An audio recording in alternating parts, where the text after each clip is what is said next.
লুকিয়েছি মা, পুঁথিপত্র যত পড়ার কথা আজ বলো না।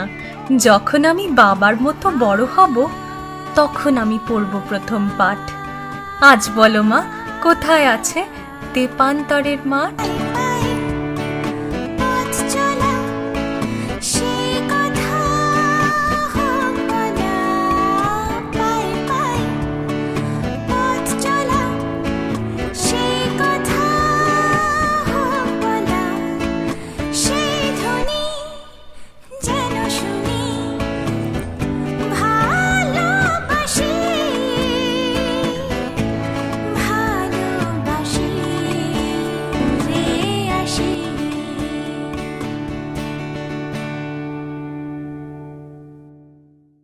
নমস্কার, আমার নাম প্রণব ভট্টাচার্য।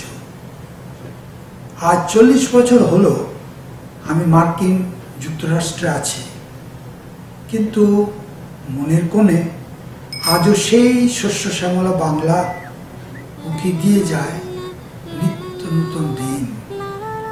আসছে বছর NABC-তে আশা করি আপনাদের সকলের সাথে দেখা হবে। চলুন না আমরা সবাই মিলে অনেক হাসি, আড্ডা, বিনোদন ও আনন্দের মাধ্যমে খুঁজে নিই আমাদের স্বপ্নের সেই রূপকথায় গাঁথা বাংলাকে। ভালো থাকবেন।